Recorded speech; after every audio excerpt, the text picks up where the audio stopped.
Hello students, welcome to your maths class. Today we are going to discuss about symmetry and reflection. So let's start. When the mirror image of an object is similar to itself, it is said to have reflection symmetry. For example, when we look into the mirror, the image that we see in the mirror is our reflected image, which is at the same distance as we are standing from the mirror. As you can see over here, I have drawn some reflected images. The image to the right side is a reflected image of the shape or figure given to the left side.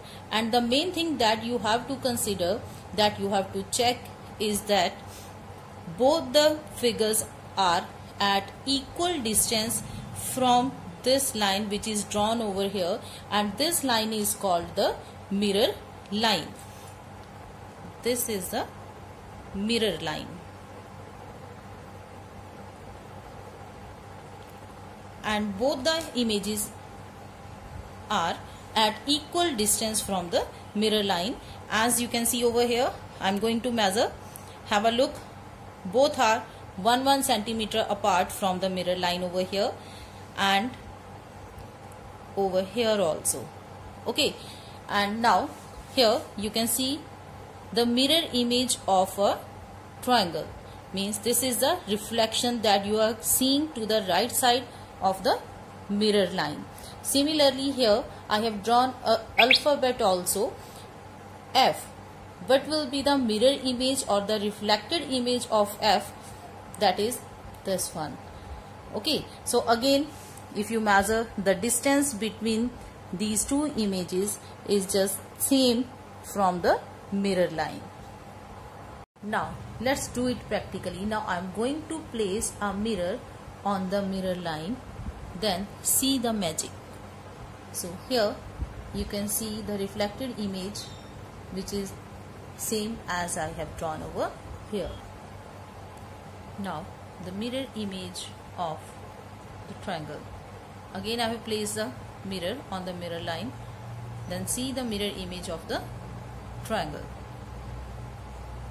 Now let's check the mirror image for F as well. Now again put the mirror on the mirror line and see the mirror image of F is just same as I have drawn over here. Now let's have a fun. Now I am going to draw an image and its reflected image both together. So as you can see over here, I have put a thread which is already dipped in the color. Now I am going to fold this paper along with the mirror line. Now let's start. Here it goes. Okay, now this.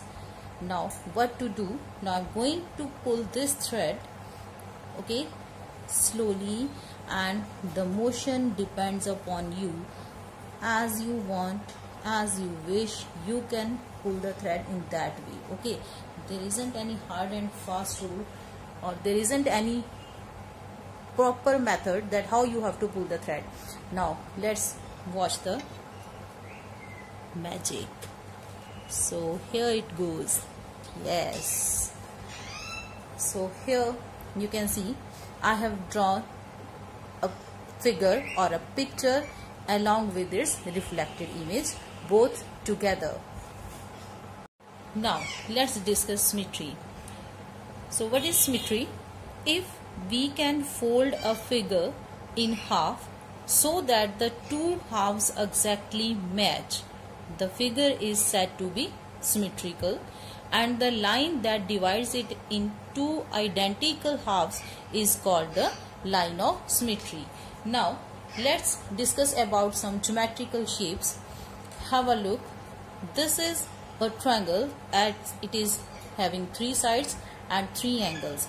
So this is an isosceles triangle in which these 2 sides are equal.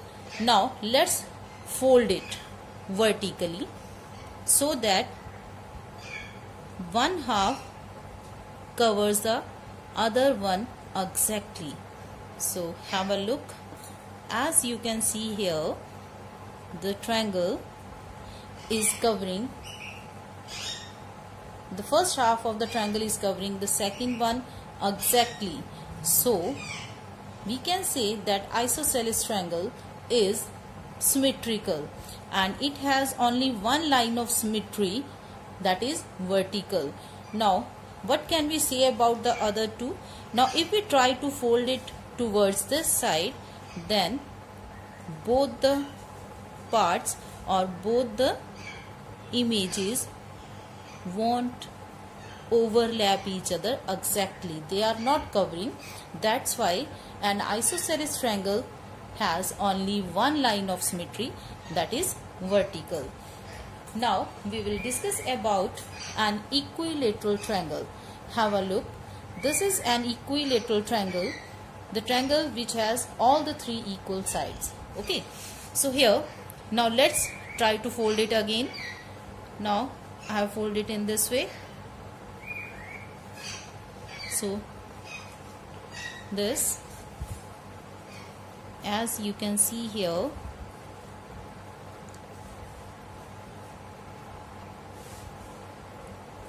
in this way the two halves of the triangle are overlapping or covering each other exactly. Okay, same way we will go for the other two halves of the triangle. Means we will try to fold the triangle from the other side. Again it is overlapping, then only the third one is left. Let's fold it again, and it is again the same result.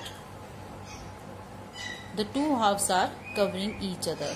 Here, check it carefully. We are getting 1, 2 and 3 lines of symmetry of an equilateral. These are the folded lines where we fold the triangle in 3 different ways, and in all the ways the two halves are covering each other exactly. So the equilateral triangle has 3 lines of symmetry. Now we'll take another figure, that is a rectangle. Rectangle is a figure in which the opposite sides are parallel and equal. Now let's try to fold it. First of all, vertically.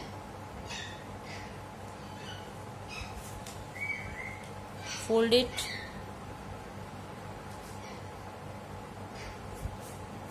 This way. Okay. The two halves are exactly overlapping each other. Now we will try to fold it horizontally. Again you can see overlapping each other. Both the parts are overlapping. So here you can see 2 folds are over here. One horizontal, this is a folded line, and another one is here where we have folded it in this way. So there are total 2 lines of symmetry of a triangle. Then what about the diagonal? Can't we fold it in this way? Let's try. If we fold the rectangle diagonally, means we have to join the corner to corner, then what will happen? So what happens? Have a look. The two parts are not overlapping each other exactly. This part is not covering this one, and same way here. So diagonally it's not symmetrical. That's why we can say that a rectangle is a figure which has 2 lines of symmetry, vertical and the another one is horizontal. So here are the figures where you can check it again, that an isosceles triangle with 2 equal sides has only 1 line of symmetry. An equilateral triangle with 3 equal sides, it has 3 lines of symmetry. Then the rectangle, it has only 2 lines of symmetry. Now here you can see some other geometrical shapes like arrowhead. It has only 1 line of symmetry, since it can be folded 1 time only, so that both the parts overlap each other exactly. Okay. Then rhombus. It has two lines of symmetry because its diagonals are perpendicular to each other. So here I am having the same shape like this, overlapping, both the parts are overlapping. And if we check it vertically, then again both the parts are overlapping each other exactly. That's why our rhombus has two lines of symmetry. Then what about these two sides? Now let's try to overlap or cover both the parts. See what happened. Both the parts are not covering each other exactly. That's why a rhombus has only two lines of symmetry, and these are vertical and then another one is horizontal. Now what about the other figures? Now let's talk about a square. Square is a figure which has four equal sides and all the four sides are at right angle. So we can say that square is a regular figure. That's why it will contain four lines of symmetry. Now have a look how can we fold it. It's a square. Horizontally it's okay. Now fold it vertically. Again over both the parts are overlapping each other. What about diagonally? Have a look. Again we are getting exact half of the square. Then this way again we are getting the same figure after folding the square diagonally. So a square has four lines of symmetry. Now what about a circle?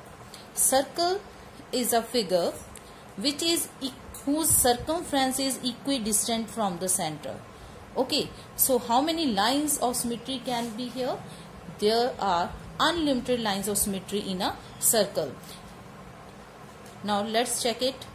One way, second way when you fold it, third way, any ways from any angle.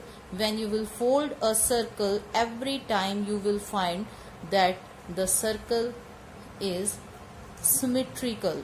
That's why a circle has unlimited lines of symmetry. Now what about this shape? This is a kite. So kite, this is also a kite. Now let's do it practically. Try to fold it vertically. This one, this side. Now overlapping each other exactly. That's why a kite has exactly one line of symmetry, that is vertical, and it depends upon the shape. If the shape is given in this way, then we can say that it has one line of symmetry, that is horizontal. Okay, now what about these two diagonals? If we try to join these or we try to fold the figure from here, then as you can see it is not possible to fold it exactly to cover the other half. Here as you can see this part is not covered by the first one. That's why a kite has only one line of symmetry, that is vertical. Now we will discuss symmetry in alphabets. As you can see I have drawn all the 26 alphabets over here, and as you can see here A, I have drawn this vertical line because to this mirror line towards both the sides of this mirror line, you can see we are having the same picture. Okay, so A has vertical line of symmetry. Have a look. I have placed a mirror over here and we are getting the shape A completed by this mirror. Okay, then B, C, D, E. All these four letters are symmetrical and they are having a horizontal line of symmetry. Same way in the other letters you can see I have drawn all the possible lines of symmetry of all these alphabets, but in some of the alphabets I have written over here none. None means no line of symmetry. So F, we can't fold F anyways to get the same image. That's why F has no line of symmetry. G, J, L, N, P, Q, R, S and Z. These are the 10 alphabets which has no line of symmetry. Okay, and there are 4 alphabets which are having exactly two lines of symmetry. So which are these? Have a look. On H, I have drawn 2 lines of symmetry, that is vertical and horizontal. Same way in I, you can see 2 lines of symmetry. Then in O, again 2 lines of symmetry, and in X we are having 2 lines of symmetry. So there are 4 letters H, I, O and X which have exactly 2 lines of symmetry. 10 letters are here which have no line of symmetry, and 4 letters are there which have only one horizontal line of symmetry. These are B, C, D and E. Okay, and K also. Sorry, there are 5 letters which are having exactly one horizontal line of symmetry, and rest of the letters are having one vertical line of symmetry. So that's all in this symmetry and reflection. Don't forget to join me in the next session where I'll tell you that how you can draw the geometrical shapes without using compass. So till then, bye bye, take care.